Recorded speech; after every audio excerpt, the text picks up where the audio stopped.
Class 9 Subject Maths NCERT Chapter 7 Exercise 7.1 Page number 120 Question number 8।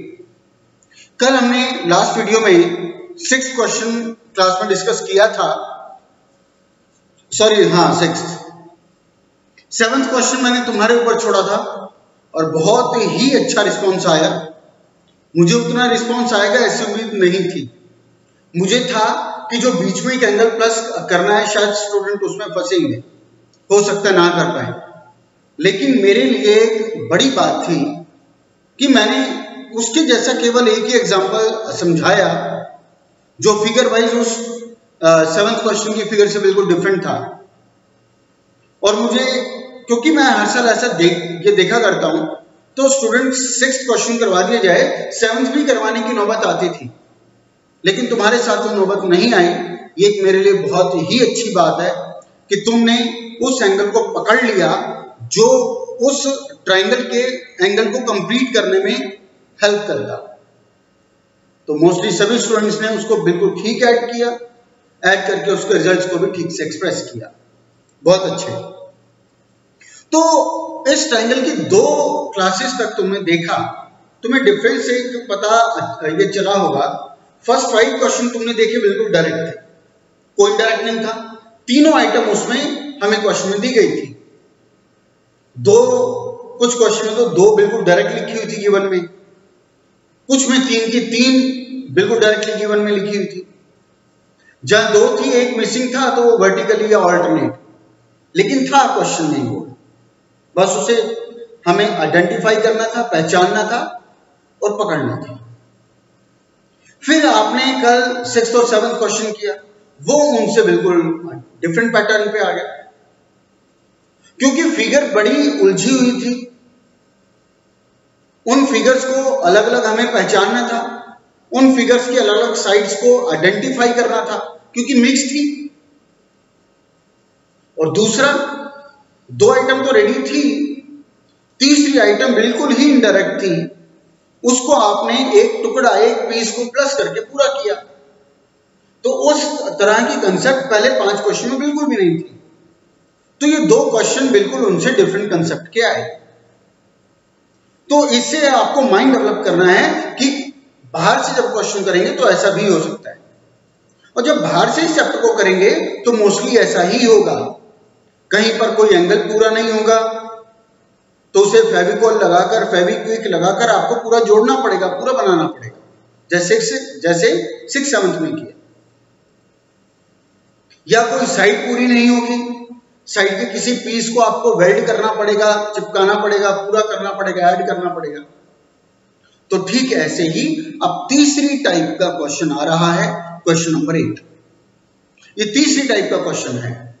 इसमें तुम देखोगे कि ये 2 टाइप जो अभी हमने डिस्कस की, 1 to 5 एक टाइप, 6 to 7 दूसरी टाइप, ये उन दोनों टाइप से बिल्कुल ही अलग मिलेगा। तुमने देखा लेंथ ऑफ सॉल्यूशन की करें बात, तो जितना लेंथ ऑफ सॉल्यूशन पहले 5 क्वेश्चन में लगा, उससे ज्यादा 6 7 में लगा। 8th में तुम देखोगे उससे भी ज्यादा लगेगा। तो कॉन्ग्रुएंसी एक्चुअल में क्या है, कितनी डेप्थ तक जा सकती है, वो तुम्हें इस क्वेश्चन नंबर 8 से पता चलेगा। इससे पहले जब भी तुमने 6th और 7th एंड 8th में ये कॉन्ग्रुएंसी की होगी, तो हो सकता है तुम्हें बताया ना आ गया हो, या हो सकता है तुमने ध्यान ना दिया हो। जैसा मैंने 9th में अब कहा कि ट्राइंगल कॉन्ग्रुएंट करने के बाद जब हम उसकी नेमिंग सेट करते हैं, तो नेमिंग सेट करने का एक ऑर्डर होता है, और वो ऑर्डर सेट करने का तरीका हमने डिस्कस किया कि कॉन्ग्रुएंट करते वक्त हमने जिस भी साइड को इक्वल बोला था, तो कॉन्ग्रुएंसी की नेमिंग के टाइम पर उस ट्राइंगल में उस साइड के सामने वाला एंगल देख करके लिखा जा रहा है। कहा ये मैंने, हो सकता है 7th 8th में तुम्हें ये बताया ना आ गया हो, और कहीं बताया अगर गया होगा तो हो सकता है हमने ध्यान ना दिया हो, या उसको अपनी प्रैक्टिस में ना लाए हो। अब इस बात की कितनी इंपॉर्टेंस है वो इस क्वेश्चन नंबर 8 से तुम्हें लगेगी पता। अगर ये वाली कंसेप्ट क्लियर ना हो, और क्लियर तो होती है क्या, बस उसको याद करने की जरूरत होती है, तो अगर ये कंसेप्ट याद नहीं रहेगी तो क्वेश्चन नंबर 8 में हम डेफिनेटली फंसते हैं। और ये एक ऐसा क्वेश्चन है, जैसे मैंने कल की वीडियो में कहा भी था कि पेज नंबर 120 पर ये 3 क्वेश्चन है 6, 7, 8। मैंने कहा था पूरे साल में जब जब ये चैप्टर आएगा, 2 बार चैप्टर आता है, एक बार पहले आता है, एक बार फाइनल में आता है, तो इस एक्सरसाइज में से 2 क्वेश्चन तो पूछे जाते हैं पूरे साल में एक एक करके, और उनमें से भी क्वेश्चन नंबर 8 तो बिल्कुल डेफिनेट है, ये तो पूरे साल में किसी भी एग्जाम में आ जाए पक्का आएगा। बच्चा 6 और 7 इनमें से कोई एक आएगा, लेकिन 8 बिल्कुल कॉन्फिडेंट रहता है, हमेशा आता है। तो शुरू करते हैं। इसमें इस क्वेश्चन के थ्रू तुम काफी कुछ नया समझोगे, सीखोगे, और उसके बाद याद करने का हमें कोशिश करनी है। क्वेश्चन नंबर 8,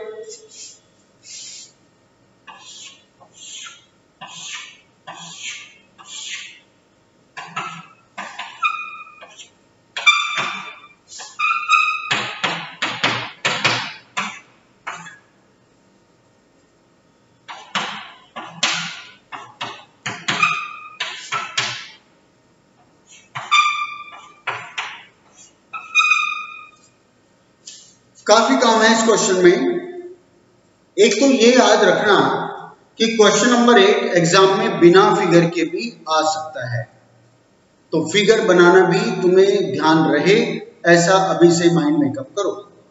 दूसरी बात, इसमें 4 स्टेप्स में इस क्वेश्चन का प्रूफ मांगा गया कि पहले ये प्रूफ करो, फिर ये प्रूफ करो, फिर ये प्रूफ करो, फिर ये प्रूफ करो। एक्चुअल में पार्ट ऑफ सॉल्यूशन है, इसी रास्ते से होकर के आप सॉल्यूशन तक पहुंचते हो, लेकिन एक माइंड साथ में ये भी मेकअप करना है, जैसे मैंने कहा कि ये क्वेश्चन एग्जाम में बिना फिगर के आता रहा है। ऐसे ही दूसरी बात है, एग्जाम में सीधा वो तुम्हें 4th पार्ट प्रूव करने के लिए बोलेगा, पहले 3 पार्ट हटा देगा। हटाने से मतलब ये नहीं है कि वो 3 पार्ट प्रूव करने की जरूरत नहीं होगी, बिना उन 3 पार्ट के प्रूव किए तो 4th पार्ट पे आ ही नहीं सकते। मैंने ये तुम्हें कहा कि वो सीधा बोलेगा prove that CM equal half of AB, सीधा 4th पार्ट आपको बोला जाएगा। तो इसका मतलब वो 3 पार्ट तो आपको इम्प्लाइड है, करने ही पड़ेंगे, वो ध्यान रहना ही पड़ेगा कि ये स्टेप्स हैं।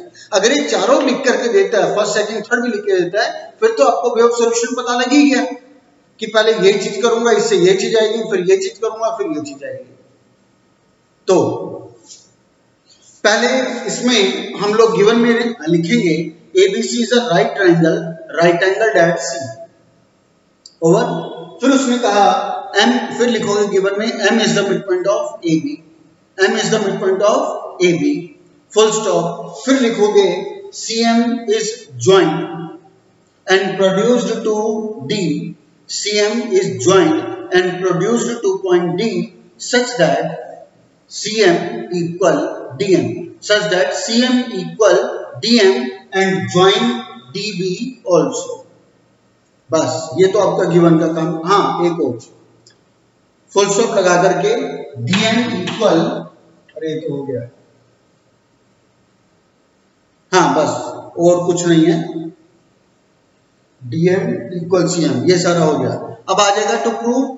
टू प्रूव में मैं आप तुम्हें बोलूंगा तुम सीधा रजिस्टर में नोटबुक पर सीधा 4th पार्ट ही लिखो इसका कि CM इक्वल हाफ AB, बाकी 3 पार्ट लिखो मत, माइंड मेकअप कर लो कि आएगा ही ये वाला पार्ट। इतना माइंड मेकअप कर लेंगे तो एग्जाम में हमें दिक्कत नहीं आएगी। चलो, तो फिलहाल जैसा दिया गया उसके हिसाब से चलते हैं। पहले तो हमें AMC और ट्राइंगल DBM, ट्राइंगल AMC और ट्राइंगल DMB, इन 2 ट्राइंगल्स को कॉन्ग्रुएंट प्रूव करना होगा। इन 2 को ही करना पड़ेगा। क्या क्या कर सकते हैं पहले तुम सोच लो। ट्राइंगल DMB और ट्राइंगल ACM में हमारे पास क्या क्या ये तैयार है, सोचो। बहुत डायरेक्ट है, तो शायद इसका इतना टाइम काफी था। अब मैं बोलना शुरू करता हूं। ट्राइंगल इसमें और इसमें हमने लिखा AM इक्वल BM, रीजन आ जाएगा M is the mid point of AB। भाई तभी तो आपस में इक्वल है ना। तो आपने प्रूफ में लिखा in triangle AMC and triangle DMB AM equal BM, reason में आ जाएगा M is the mid point of AB over. Next time CM equal DN, CM equal DN, इसका क्या रीजन आएगा, गिवन क्वेश्चन में लिखा हुआ है। Third item angle 4 equal angle 3, angle 4 equal angle 3, पीछे रीजन क्या आएगा, वर्टिकली अपोजिट एंगल्स। तीनों आइटम पूरी हो गई, SAS SAS फुलफिल हो गया। अब इसकी जरा नेमिंग सेट करते हैं। नेमिंग का वही वाला क्राइटेरिया है जो मैं बोलता रहा हूं कि कॉन्ग्रुएंट करते वक्त हमने जो भी साइड इक्वल बोली थी उस ट्रायंगल में उस साइड के सामने वाला एंगल, शुरुआत हमारी मर्जी, हम जहां मर्जी से करें। हमने बोला था AM equal BM, AM equal BM, हमने बोला था ना AM कौन से ट्रायंगल की साइड है, इसकी। तो इस ट्रायंगल में AM के सामने कौन सा एंगल है, इस ट्रायंगल में AM के सामने कौन सा एंगल है, AM के सामने ये 8 है, 8 का मतलब C है। चलो एक काम और करता हूं, ये वाले ट्रायंगल की यहां, ये वाले ट्रायंगल की यहां आ गया C। आपने इस साइड को इसके इक्वल बोला था, ये वाली साइड कौन से ट्रायंगल की है, इसकी है ना, यही वाला तो लिया था हमने। तो इस ट्रायंगल में इस साइड के सामने कौन सा एंगल है, इसके सामने ये 2 है, मतलब D। तो हमारा आ गया angle C equal angle D, है ना। एंगल C किसके ऊपर आ गया, एंगल D के। नेक्स्ट हमने इसको इसके इक्वल बोला था ना, तो इस ट्रायंगल में, क्योंकि यही वाला लिया है, इस ट्रायंगल में इस साइड के सामने कौन सा एंगल है, 8, मतलब A। ये किसके इक्वल बोला था, इसके। ये किस ट्रायंगल की साइड है, इसकी, इसी को लिया था ना हमने ट्रायंगल को। तो इस ट्रायंगल में इस साइड के सामने कौन सा एंगल है, 5, मतलब B। चलो 2 के साथ 1 फ्री बचा हुआ होगा ही, इसका A हो गया, C हो गया, बच गया M, इसका D हो गया, B हो गया, बचा कौन सा 3, मतलब M। कॉन्ग्रुएंसी का साइन, M तो वैसे भी हमें पता ही था इक्वल है वर्टिकल अपोजिट एंगल। ठीक है, हो गया। बाय SAS, पीछे रीजन आ जाएगा बाय SAS कॉन्ग्रुएंसी ओवर। अब बाय CPCT डिसाइड करते हैं। अब देखो एक इंपॉर्टेंट बात, अब जनरली जो हम 7th 8th तक हमें आदत रही कॉन्ग्रुएंट करने के बाद, अब CPCT से अगर इसमें अगर पूछा जाए कौन कौन सी साइड इक्वल होगी, तो मुझे लगता है तो तुम लोग बोलोगे बाय CPCT ये इसके इक्वल, बाय CPCT ये इसके equal, by CPCT angle 1 equal angle 2, ऐसे ही बोलोगे ना। By CPCT angle 8 equal angle 5, ऐसे ही बोलोगे ना, क्योंकि जनरली हमें ऐसी आदत पड़ी हुई है। तो अब यहां उस इंपॉर्टेंट बात का पता लगता है जब मैंने कहा था कि कॉन्ग्रुएंट करते वक्त हमने जो साइड इक्वल बोली थी उसके सामने वाले एंगल लिखे जाते हैं, उसके सामने वाले एंगल इक्वल होते हैं। तो अब ये देखो, इसलिए मैंने ऊपर जानबूझ के मार्क किया था कि C इक्वल D, क्या आया था, एंगल C इक्वल D आया था, ये मतलब एंगल 8 इक्वल एंगल 2 मिला था हमें। तो this implies angle 2 equal angle 8 by CPCT। By CPCT 2 1 के इक्वल नहीं होगा, बाय CPCT 8 5 के इक्वल नहीं होगा। अगर तुम 7th 8th तक ऐसा कहते आए थे तो हमारी कंसेप्ट बिल्कुल वो गलत थी, क्योंकि हमने उस चीज को समझा नहीं था। तो अब तुम्हें ये आदत डालनी है, इसीलिए मैं बार बार इस चीज पर जोर डालता रहा। किसी CPCT से लोकेशन के हिसाब से नहीं होता, कॉन्ग्रुएंट करते वक्त जो साइड इक्वल बोली गई थी उनके सामने वाले उन ट्रायंगल में जो एंगल इक्वल आ रहे होंगे, जो एंगल आते होंगे वही इक्वल बोले जाएंगे। तो हमें मिला एंगल 8 इक्वल एंगल 2। ठीक है, चलो या कह सकते हैं 1 इक्वल 5, या कह सकते हैं 1 इक्वल 5, इसको भी कह सकते हैं एंगल 1 इक्वल एंगल 5, दोनों का रीजन बाय CPCT। खैर हमें ये तो करना भी नहीं था। अब by CPCT AC equal DB होगा, AC इक्वल DB भी क्यों होगा, लॉजिक है। क्या लॉजिक है? कॉन्ग्रुएंट करते वक्त 4 को 3 के इक्वल बोला था ना, कॉन्ग्रुएंट करते वक्त 4 को 3 के इक्वल बोला था ना, तो सीपीसीटी में तो इनके अपोजिट साइड ही बोलूंगा। 4 के सामने कौन सा पड़ रहा है? एसी। 3 के सामने कौन सा पड़ रहा है? बीडी। तो ये इसलिए इक्वल होंगे। तो this implies BD equal AC. वो आमने सामने है इसलिए सीपीसीटी नहीं है, वो इसलिए सीपीसीटी से इक्वल हुए क्योंकि उनके कॉन्ग्रुएंट करते वक्त इन एंगल को इक्वल बोला जाता और उनके सामने वो साइड आ रही है, इसलिए सीपीसीटी से इनका नाम आया। ठीक है, तो याद रखना, हम ले आए 2 इक्वल 8, हम ले आए 1 इक्वल 5, हम ले आए BD equal AC by CPCT. तीनों का एक रीजन है बाय सीपीसीटी। तो खैर, अब सेकंड पार्ट में हमें प्रूव करना था angle DBC is a right angle. Angle DBC, हाँ, इसको राइट एंगल प्रूव करना है। मेरी मार्किंग गलत होगी, सॉरी। राइट एंगल नहीं था, ये वाला नहीं था, मैंने राइट एंगल का साइन यहां से मिटा दिया। तो एंगल बी को अब राइट एंगल हमें प्रूव करना है। कैसे लाएंगे, अब इसको देखते हैं। इसको भी प्रूव करने का बिल्कुल सीधा सीधा तरीका वो ये होगा, देखो, बाय सीपीसीटी अभी हमने एंगल 2 को 8 के इक्वल बोला है ना, आप 1 इक्वल 5 हटा दो, छोड़ो, इसका काम नहीं है, एक ही बात है। एंगल 2 8 के इक्वल बोला है ना, अभी हमने बोला है। चलो, angle 2 equal 8, but these are कैसे एंगल? अब इस चैप्टर से बाहर आ जाओ, ट्रायंगल चैप्टर से बाहर आ जाओ, लाइन्स एंड एंगल वाले चैप्टर में जाओ और सोचो कि 2 इक्वल 8 आ गया, बट 2 एंड 8 किस टाइप के एंगल है? Alternate interior angle. But these are alternate interior angle, है ना, 2 और 8 ऑल्टरनेट टाइप के हैं।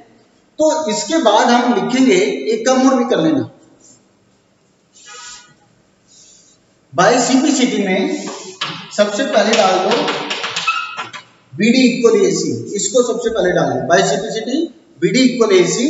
नेक्स्ट टाइम में also angle 2 equal angle 8, angle 2 equal angle 8। अब इसके बाद डाल देना, but these are also alternate interior angles, but these are also alternate interior angles, hence AC parallel BD, hence AC parallel BD। तो corresponding alternate इस chapter में ही हल्का फुल्का यूज हो जाता है। चलो, ये लाइन पैरेलल आ गई, ठीक है। अब देखो, AC पैरेलल BD और BC is the transversal, BC is the transversal बोला जा सकता है ना। अब ट्रांसवर्सल हो गई तो एंगल C पूरा और एंगल B पूरा, इनमें रिलेशनशिप क्या होगी? एंगल C पूरा और एंगल B ये पूरा, इनमें रिलेशनशिप क्या होगी? को इंटीरियर एंगल्स या angles supplementary angles on same side या interior angle on same side are supplementary. याद आ गया ना lines and angle. This implies angle B plus angle C equal 180 degree. Angle B पता नहीं, C 90, क्यों?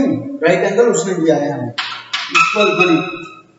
तो इसके बाद लिखोगे तुम where BC is the transversal, this implies A plus A 180। Reason आ जाएगा को इंटीरियर एंगल्स या interior angle on same side are supplementary. उसके बाद C की जगह 90 डालोगे, पीछे रीजन क्या आएगा? Because C is a right angle, because C is a right angle.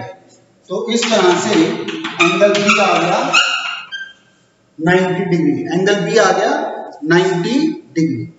चलो, 2 पार्ट हमारे कंप्लीट हुए। अब प्रूव करना है एंगल ट्रायंगल DBC ये और ट्रायंगल ABC ये, इनको कॉन्ग्रुएंट प्रूव करना है। Prove that triangle ABC congruent triangle DBC। शुरू करते हैं। क्या क्या? AC इक्वल BD, क्यों? फ्रॉम 1, इसको ऊपर नंबर 1 भी डाल देना। सीपीसीटी तो लिखोगे ही, नंबर 1 भी डाल देना, क्योंकि अब तुम्हें नजर आ गया आगे काम आएगा, इसलिए नंबर डालना। तो इस ट्रायंगल और इस ट्रायंगल में AC इक्वल BD, रीजन क्या आएगा? फ्रॉम 1। प्रूव्ड अबव नहीं लिखोगे, फ्रॉम 1 लिखोगे। BC इक्वल BC कॉमन है ना, BC ये वाले ट्रायंगल की भी साइड है, BC ये वाले ट्रायंगल की भी साइड है, तो BC इक्वल BC रीजन आ जाएगा यहां पर कॉमन। तीसरी आइटम, एंगल पूरा C इक्वल पूरा angle B, angle C equal पूरा एंगल B। क्यों? 90 डिग्री हमने प्रूव किया है। ये 90 था, ये 90 हम लेकर के आए हैं, तो इसका रीजन आ जाएगा, या रीजन की जरूरत नहीं, तो इसको ऐसे लिखना, angle B equal angle C equal 90 degree. तीनों आइटम पूरी हो गई, तीनों आइटम पूरी हो गई। Therefore triangle ACB congruent triangle DBC, triangle ACB congruent triangle DBC किससे हुआ? By SAS congruency, by SAS congruency. चलो अब उसने कहा fourth part, prove that CM equal half AB, CM equal half AB। तो भी तुमने एक और एक्सपीरियंस तुम्हें यहां कर रहा हूं शेयर, जो वो जिस बात के ऊपर मैं पहले काफी बोला, ये वाला ट्रायंगल और ये वाला ट्रायंगल जो इसने हमसे थर्ड पार्ट में मांगा है, अगर शुरू से हम अगर इसी को पहले पकड़ने की कोशिश करें तो क्या क्या बता सकते हैं? हम बता सकते हैं कि BC BC कॉमन है, ठीक। क्या इस ट्रायंगल में और कुछ था हमारे पास? क्या AC इक्वल BD उसने हमें दिया था? नहीं, हम लेकर आए थे। क्या C इक्वल B हमें दिया था? नहीं, C 90 दिया था, बस B को तो हम 90 लाए हैं। 90 लाने के बाद हमने कहा B और C इक्वल है। तुम्हें क्या देखा, इस ट्रायंगल को अगर शुरू कर भी देते तो इस A कॉमन साइड के अलावा तो कुछ और आइटम है ही नहीं हमारे पास। तो इन ट्रायंगल का जो प्रूफ था वो पहले वाले पर डिपेंडेंट था, पहले दो पार्ट पे डिपेंडेंट था। तो जब तक पहले दो पार्ट नहीं होंगे वो नहीं था। तो इसमें तुमने देखा, इसमें दो आइटम हमें अरेंज करनी पड़ी, एक तो ये अरेंज करनी पड़ी इस साइड, और एक इसको 90 को अरेंज करना पड़ा। तो ये एक आपका तीसरा एक्सपीरियंस था, जो पहले दो टाइप 1 से 5 और 6 और 7 इन दो टाइप के क्वेश्चन से हमें बिल्कुल अलग करता है। तो इससे हमारी ये कंसेप्ट भी डेवलप होनी चाहिए कि ऐसा ऐसा भी हमें करना पड़ सकता है, हो सकता है। चलो अब हमें प्रूव करना है, हाँ पहले सिंप्लिसिटी की बात करते हैं, या एक काम हमें प्रूव करना है CM equal half of AB। फिलहाल एक बात करते हैं भाई, फिलहाल उसने हमें ये तो शुरू में कहा हुआ है ना गिवन में कि CM DM के इक्वल है, क्वेश्चन में लिखा हुआ ना CM इक्वल DM। अगर CM DM के इक्वल है तो इसका मतलब ये हुआ कि CM DM का फिर तो आधा हो गया भाई। 50 पैसे और 50 पैसे मिलाकर के 1 रुपया बनता है ना आपका। 50 पैसे और 50 पैसे 50-50 पैसा मिलाकर के 1 रुपये बनता है आपका। तो 50 पैसे 1 रुपये का क्या हुआ? हाफ ही तो हुआ। तो ऐसे ही अगर ये इसके इक्वल है तो CM इस पूरे का क्या हुआ? आधा हुआ। CM equal half of CD लिख सकते हैं, लेकिन फिर हमने कहा भाई CM तो हमें हाफ ऑफ AB के इक्वल बोला गया कि हाफ ऑफ AB लेकर के आओ, हम लेकर के आ रहे हैं हाफ ऑफ CD। तो हमने कहा जी हमें यहाँ CD नहीं चाहिए, हमें तो यहाँ AB ला करके दो। अब भाई AB कैसे आएगा? AB तो तभी आ सकता है जब तुम CD को ये AB के इक्वल ले आओ, भाई तभी हो सकता है। अगर तुम्हें CD नहीं चाहिए, AB चाहिए, तो AB को करो सेट कि वो CD के इक्वल हो जाए। तो इसका मतलब हमें पहले CD को AB के इक्वल लाना पड़ेगा। वो कैसे आएगा? तो हमें याद आना चाहिए, अभी थोड़ी देर पहले पार्ट 3 में हमने ट्राइंगल ABC और ट्राइंगल DBC को कॉन्ग्रुएंट प्रूफ किया था। ट्राइंगल ABC और ट्राइंगल DBC को भी हमने कॉन्ग्रुएंट प्रूफ किया था, तो इसकी सिंप्लिसिटी से लेते हैं ना इसको। अब इन दोनों ट्राइंगल को कॉन्ग्रुएंट करते वक्त हमने एंगल C को एंगल B के इक्वल बोला था ना, एंगल C को एंगल B के इक्वल बोला था ना, ठीक। तो सिंप्लिसिटी में इनके अपोजिट जो साइड होगी उसी को लेंगे। C के सामने कौन सी साइड थी ये ट्राइंगल में? AB। और इस ट्राइंगल में B के सामने कौन सी साइड थी? AC। तो बाय सिंप्लिसिटी से क्या है? This implies AB equal CD, reason आएगा by simplicity. AB equal CD by simplicity. जो भी इसका नंबर शायद 2 या 3 पड़ेगा वो तुम्हें डालना है। तो जैसे ही तुम ये तीसरा पार्ट प्रूव कर दो उसके जस्ट बाद लिखोगे this implies CD equal AB by simplicity, number तुम्हें याद होगा कौन सा आएगा। अब उसके बाद फिर आप लिखोगे but CM equal DM given, simplicity के बाद लिखोगे but CM equal DM given, next time लिखोगे और CM equal half of CD, next time लिखोगे हाफ ऑफ AB और रीजन आएगा फ्रॉम, जो भी यहाँ पे रीजन तुमने डाला होगा, जो भी इसका नंबर डाला होगा फ्रॉम 2 या 3 या 5 जो भी होगा वो यहाँ आएगा और इस हिसाब से हेंस प्रूफ। तो इस क्वेश्चन के थ्रू तुम्हें डिफरेंट एक्सपीरियंस मिला होगा और ये इसका प्रूफ पूरा 1 पेज का है। और जब इसका आज की डेट का केवल एक से सिंगल क्वेश्चन है, हमारे इसमें से मैक्सिमम स्टूडेंट्स को लगा होगा काफी लेंथी सॉल्यूशन है, काफी बड़ा जा रहा है, लेकिन आने वाले टाइम में ये बहुत छोटा सॉल्यूशन लगेगा तुम्हें, जो मैं हर साल देखा करता हूं। आने वाले टाइम में स्टूडेंट्स कहते हैं क्या ये तो हमें रटा पड़ा, इस पे आप हमारा टाइम वेस्ट करवा रहे हो, ये आते हैं कमेंट। तुम्हें भी ऐसा ही लगेगा कि बड़ा आसान है, रिपीटेड है, बहुत अच्छी तरह से आता है, तो ये तुम्हारी पोजीशन आएगी। तो 3 टाइप के एक्सपीरियंस हुए, आज रात तक तुम्हें करके देना है, एक सिंगल क्वेश्चन है, 10 मिनट से ज्यादा का काम नहीं है। धन्यवाद।